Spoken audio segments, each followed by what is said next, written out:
میں اللہ تعالیٰ ارشاد فرماتے ہیں من کان یرید العاجلۃ عجلنا له فیہا ما نشاء، کہ جو شخص اپنی زندگی کا مقصد دنیا کو بنا لیتا ہے،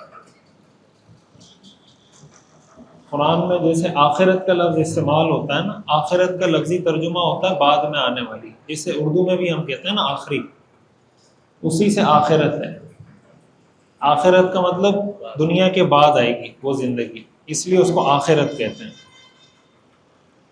اور اس کے مقابلے میں جو دنیا کی زندگی ہے، دنیا کا مطلب ہوتا ہے پہلے یا قریب، دنیا پہلے ہے آخرت بعد میں، اس لیے اس کو دنیا کہتے ہیں اور کو آخرت کہتے ہیں۔ قرآن کریم میں اللہ تعالیٰ ارشاد فرماتے ہیں قد افلح من تزکا وذکر اسم ربہ فصلی بل تؤثرون الحیاۃ الدنیا والآخرۃ خیر وابقی۔ اللہ تعالیٰ فرماتے ہیں کہ کامیاب وہ شخص ہے جس نے اپنے نفس کو پاک کر لیا، اپنے رب کا ذکر کیا، نماز کی پابندی کی۔ آگے اللہ فرماتے ہیں بل تؤثرون الحیات الدنیا، لیکن تم دنیا کی زندگی کو ترجیح دیتے ہو، والآخرۃ خیر وابقی، حالانکہ آخرت زیادہ بہتر ہے اور زیادہ پائیدار ہے۔ آخرت کے مقابلے میں دنیا بہتر بھی نہیں ہے اور آخرت کے مقابلے میں دنیا پائیدار بھی نہیں ہے۔ کل من علیہا فان، یہاں تو جو کچھ ہے سب نے ختم ہونا ہے۔ کل شیء ہالک الا وجہہ، ساری چیزوں نے ختم ہونا ہے، ہلاک ہونا ہے۔ ایک ہوتا ہے دنیا کو زندگی کا مقصد بنانا، ان دونوں میں فرق ہے، ان دونوں میں زمین آسمان کا فرق۔ دنیا کمانے پر شریعت میں کوئی پابندی نہیں ہے، بلکہ اسلام نے ترغیب دی ہے۔ حدیث میں آتا ہے نا کہ کسی انسان نے اپنے ہاتھ کی کمائی سے بہتر کوئی لقمہ نہیں کھایا۔ یعنی دنیا میں ہم جتنی چیزیں کھاتے ہیں نا، ان میں سب سے بہتر چیز اللہ کی نظر میں وہ ہے جو ہم اپنے ہاتھ کی کمائی سے کھاتے ہیں، وہ سب سے پاکیزہ چیز ہے، حلال کمائی۔ اور آگے حضور علیہ الصلوۃ والسلام نے فرمایا اللہ کے نبی حضرت داؤد علیہ السلام بھی اپنے ہاتھ کی کمائی سے کھاتے تھے، قرآن میں اس کا ذکر ہے۔ حضرت داؤد علیہ السلام زریں بناتے تھے لوہے کی، جو جنگی لباس ہوتا ہے نا، حضرت داؤد علیہ السلام کا یہ پیشہ تھا۔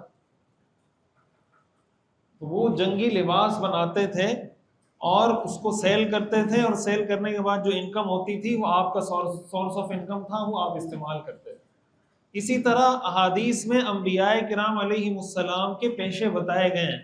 حضرت نوح علیہ السلام بڑھئی تھے، کارپینٹر جس کو کہتے ہیں، وہ یہ کام کرتے تھے، اس سے کماتے تھے۔ قرآن کریم میں آتا ہے نا وَاصْنَعِ الْفُلْكَ بِأَعْيُنِنَا، کہ ہمارے سامنے کشتی بنائے۔ جب طوفان آیا تھا حضرت نوح علیہ السلام کے زمانے میں، تو کشتی کس نے بنائی تھی؟ حضرت نوح علیہ السلام نے خود بنائی تھی کشتی۔ تو وہ کشتی حضرت نوح علیہ السلام نے اس لیے بنائی تھی کہ ان کو کشتی بنانا آتا تھا نا، یا ویسے ہی بنا دی تھی؟ بھائی ایسے طوفان میں، ایسے سیلاب میں جب ساری دنیا غرق ہو گئی، اس کے لیے آپ کو کیسی کشتی چاہیے ہوگی؟ قرآن میں آتا ہے وَيَصْنَعُ الْفُلْكَ، کہ حضرت نوح علیہ السلام کشتی بنا رہے تھے، وَكُلَّمَا مَرَّ عَلَيْهِ مَلَأٌ مِّن قَوْمِهِ سَخِرُوا مِنْهُ، جب ان کی قوم کے لوگ ان کے پاس سے گزرتے تھے مذاق اڑاتے تھے، بھئی خشکی میں کشتی چلائیں گے کیا؟ بعد میں جب سیلاب آیا تو سمجھ میں آئی۔ ایک ہے دنیا کمانا، یہ منع نہیں ہے، انبیاء بھی کماتے تھے۔ حضور علیہ الصلوۃ والسلام نے تجارت کی ہے نا، آپ شام تشریف لے کر گئے، کیوں لے کر گئے؟ بزنس کے لیے گئے۔ آپ نے بکریاں چرائیں، کیوں چرائیں؟ سورس آف انکم کے طور پہ چرائیں، کہ میں بکریاں چراؤں گا اس سے مجھے پیسے ملیں گے۔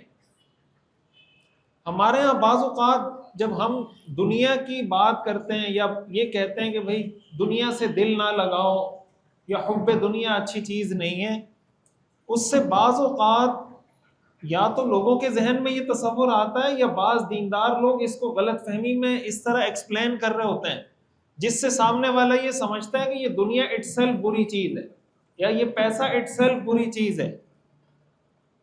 اس بات کو بہت اچھے طریقے سے سمجھنا چاہیے۔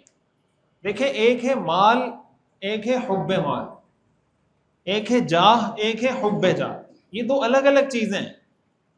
مال اور حب مال، جاہ اور حب جاہ، انسان کو جو تباہ کرتی ہے نا وہ حب مال اور حب جاہ. جاہ کا مطلب عزت، شہرت، رسپیکٹ، احترام، معاشرے میں انسان کی عزت، حیثیت، اس کو جاہ کہتے ہیں.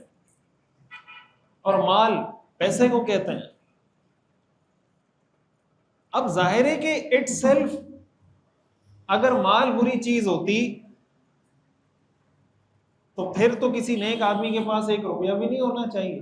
یا پھر معیار یہ ہوتا کہ جو آدمی جتنا غریب ہوگا وہ اتنا جلدی جنت میں جائے گا. یہ معیار ہونا چاہیے تھا نا کہ مالدار آدمی جنت میں نہیں جائے گا اور غریب آدمی جنت میں جائے گا.